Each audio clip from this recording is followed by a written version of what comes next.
So you put it on the internet, or you had No, well, it? what I did is we have a segment on the 100 side of Clubhouse called Murder Mysteries. And I simply sent the girl Tink from Chicago the newspaper clipping from 2021. She was oblivious, so she started running the murder mystery.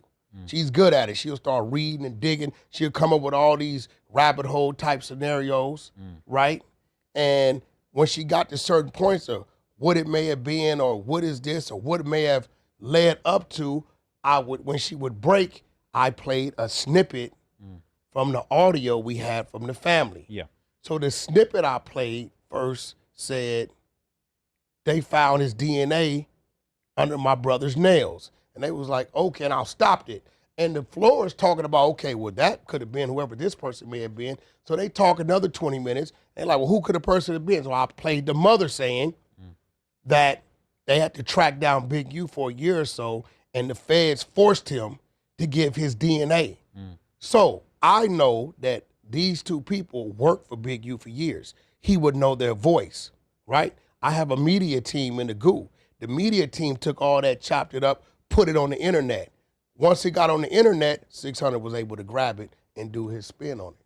But the question I really have around that, because that, I mean, there's a great way that you broke it down for us there. But were you surprised that Luce and them had such a serious reaction? Did you think that he was going to get wrapped up in this whole thing, or did you see it as a separate thing, this Big U situation? Because I was surprised that even Brick's getting wrapped up in it, right? It was funny. One of my business partners called me. He doesn't even do social media, but he was watching that.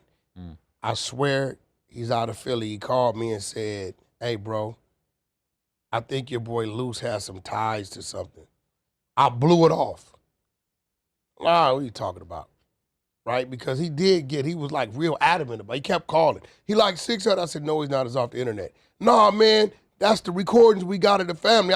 Luce was on the phone. The recordings I got, Luce was on the phone the whole time. Right? The family been contacted him for a year, but he never reacted to it. Right? So when he seen that I wasn't stopping 600, I told him he's covered because I made sure it got to the internet. I said, bro, we're warning him. 600 hates him, so he's having his fun, but we're warning him. I'm going to be real. If somebody took my DNA a year or so ago, after a year, 18 months, I'm thinking ain't nothing of it. I'm not even thinking that my skin's under a dude's nails.